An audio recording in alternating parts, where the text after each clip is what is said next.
Hello, and welcome back to Tiny Artist TV, Color Palette Challenge, December Doodles, formerly known as Daily December Doodles.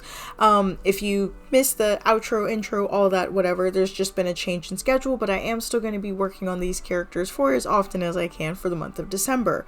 So without further ado, I'm going to go ahead and draw 3 more numbers. We only have 20 or so more left in the entire challenge. Very exciting for me, but let me go ahead and stop stalling and get today's numbers. Whoop. Got 1, 2, 3. That'll be the 3 for today, because I know the shuffling bag might be a little ear itchy for some of my viewers, so sorry about that. First up, we have number 20, which is going to be Mango Sunset.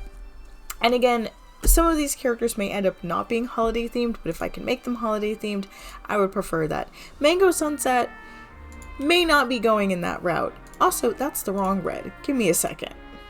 There we go. Alright, character number 2 for today's video is number 25. And that is going to be Soft Werewolf.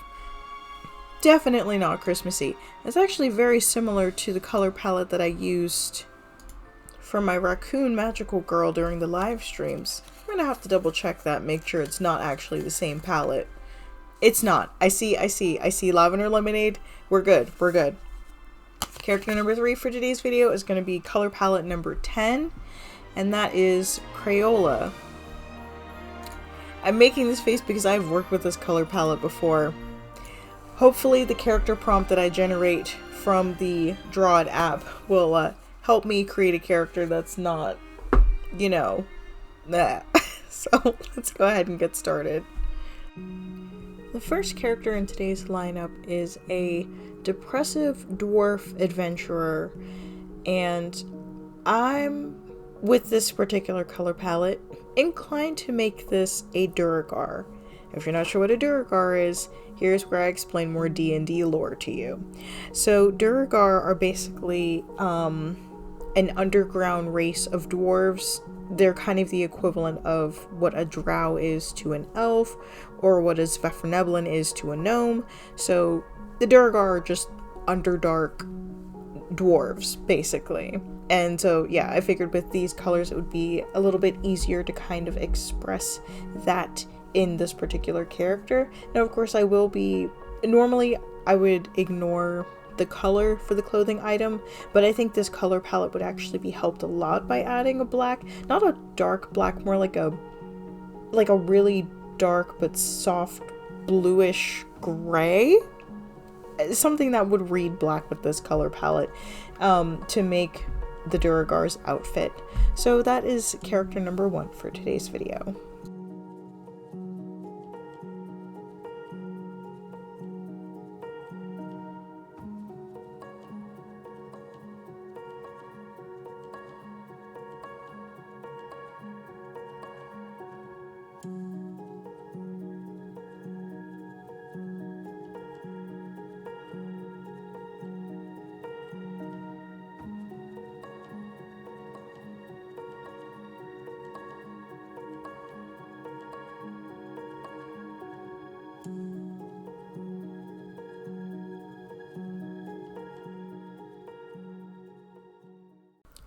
For character number 2, I'm cheating just a little bit. This is a character that I've drawn before, and considering that this Harpy is supposed to be charismatic, and Harpies by nature are dangerous, so I'm gonna kind of ignore that more or less. I may reinterpret it somehow. But anyway, this particular Harpy I have drawn, I believe it was in 2020 or maybe 2021, one of my traditional art videos. I'll put the link down below, and I'll also put the little icon up at the top if you're interested in checking that video out. It's the Harpy and Heathers, but these colors are very reminiscent of the ones that I used when I made that video, so I figured, well, why not just revisit this character that I was really fond of when I created her, and I'm still really fond of. Eventually I would like to get this piece framed, but right now she's just hanging out in my portfolio.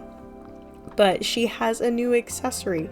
I kept her balloon pants because that was one of the required clothing items when I created her, but now she has a tie. Someone has gifted her with a new item to wear. So this is a revisitation of this particular character, maybe new to some of you though. So yes, when you're finished watching this particular video, go check out the original Heather and Harpy's video and acquaint yourself with this sleepy, charismatic character.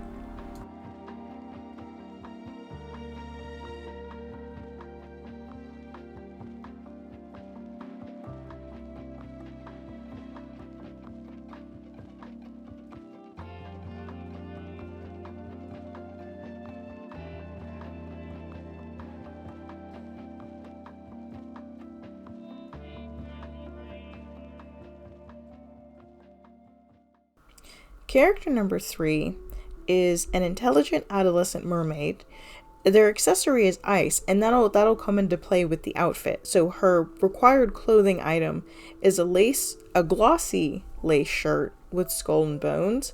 So all of this combined has me thinking siren, and especially with the color palette, because even though yes, there is some yellow and blue, or yellow and red, it's mostly blue, and all of that is making me think like an Arctic siren type situation. So that's the direction I'm gonna go for this character.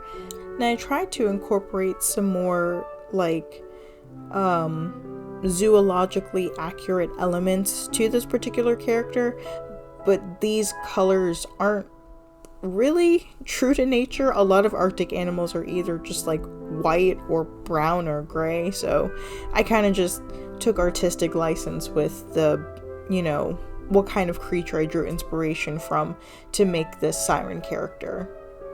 And yes, I know I'm combining a mammalian tail with traditional fishy dorsal fin type features, but if that doesn't represent the weirdness of a mermaid being half fish, half mammal anyway, I don't know what does.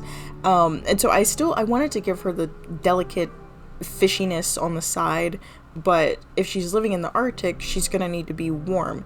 And of course, narwhals, orcas, they all have thicker hides with, you know, fatty underlayers, and so the tail would also need to be thick. So that's why I gave her an orca tail, but she still has traditional fishy whatever else.